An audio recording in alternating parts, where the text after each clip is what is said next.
Bills will give my new Venom battery a good run for its money. The last one I bought was actually a fake genuine Venom. This one is actually a genuine Makita knockoff Venom with a printing on it and almost identical lights than a Makita genuine. It's quite a good quality aftermarket, this one.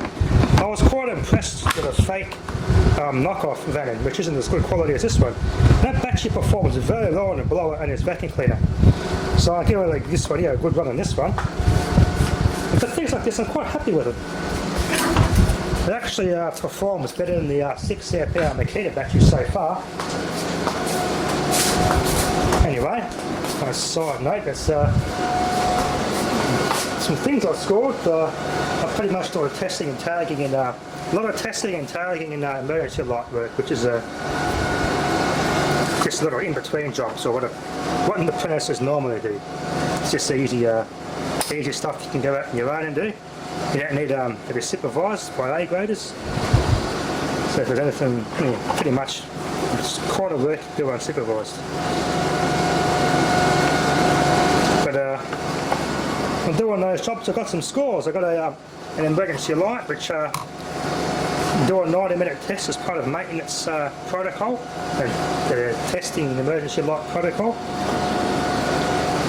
And normally the lights last in 90 minutes, they're good to go. They pass the test, you can log it down as being compliant. But this one in particular, the battery only lasted about 4 minutes. So Life PO4, there's all these, the newer ones all use Life PO4 technology. But that's pretty much a superseding model of these older ones. These old Keeper lot, which is a 6 volt 5 amp hour SLA. That's incandescent, so these are old, these are discontinued now. Of course, those lights are known for cooking SLAs, and they're replacing those flat out. And these ones actually last a hell of a lot longer. They're designed to last a hell of a lot longer. But it's these ones here have a 26650 form factor. Life PO4, 3.2 volt, 3.2 amp hour, high temp. They're designed to go in hot roofs, in ceilings.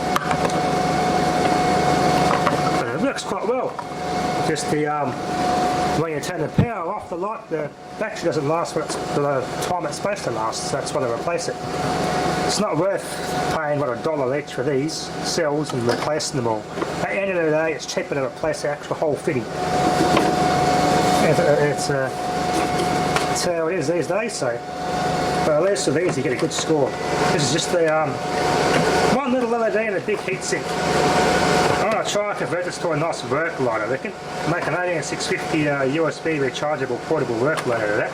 That's impressive. This thing makes a hell of a lot of light. Getting in roofs and stuff, and getting in cabinets or in dark spaces where you can't really get a normal size light or something like that in there. That'd be a bloody awesome rechargeable work light. Hell, they might even make an interior light for a car. That'd be awesome. Get a USB driver for that to run off 12 volts. That'd be cool. So speaking of 12 volts, I can I'm going to be scoring quite a lot more of these. I know I've thrown a lot in the skip bin already. I've thrown about 50 of these out so far this year. But yeah, the weak point of these new lights is these Chinese lithium cells.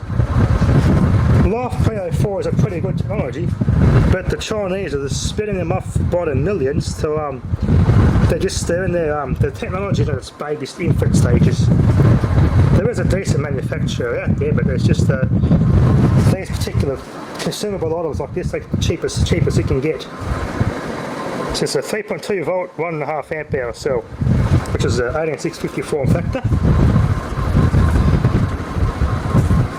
This whole complete line assembly, I think, runs off. I think this whole line assembly runs off of 3.2 volts, or between 3 to 6 volts somewhere anyway. I'm pretty sure that the battery goes in here.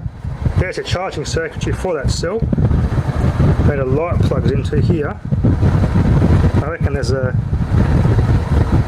Yeah, I'll have to do some experimentation. Maybe not. Maybe they're not between 3 and 6 volt LEDs, but they're all in parallel. 12 parallel. I'll have to do some investigation, see what voltage this runs off. But I get one day when I get a tray top ute, I get a nice tradies toolbox in the back. Proper setup I'm talking about, proper enclosed thing. I can line on top of it with all these lights, exit lights. These will make great lighting for toolboxes and things like that. I have to investigate how these LEDs are driven, because that's a pretty low amp hour cell for that circuitry on those LEDs. If that's just a array of LEDs that runs off average 3.7 volts, then that would be ideal. I can make this to a portable rechargeable USB light. This is the same deal, same concept, another one there. These only last a month or so. Some of those are in for about a month, now stop working already. When the cell dies, the light stops working altogether, even though the power's on. The old ones, I think the old fluoro LED exit lights, you couldn't tell unless you turned it to flick the power off to test them and they didn't come on, and the battery was dead, and you replace them. But these ones, they seem to turn themselves off completely when there's a problem with the cell, the lithium cell.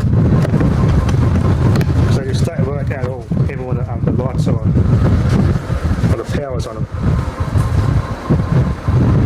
Yeah, it's about $30 or so to replace this the light box part of it. It's cheaper than to buy the whole, than to replace batteries at them all the time. But it's a great way to get free LEDs and make work lights and things out of, especially the Life PO4 cells. They're good to experiment with. Might make a power bank out of those and see if they can tolerate a bit more than the 8650s, what their normal lithium batteries can do. They're a bit more flexible and universal. Might get a whole bunch of these and make up a 12 volt SLA battery conversion out of them. Get a basic BMS and I could stuff heap of those Life PO4 cells in that SLA casing. They're probably better suited to this thing. These wouldn't be a very high discharge cell anyway. Low discharge, you've got to get the certain type, but still to experiment with. Yeah, quite handy. Anyway, that'll be enough for now. Thanks for watching.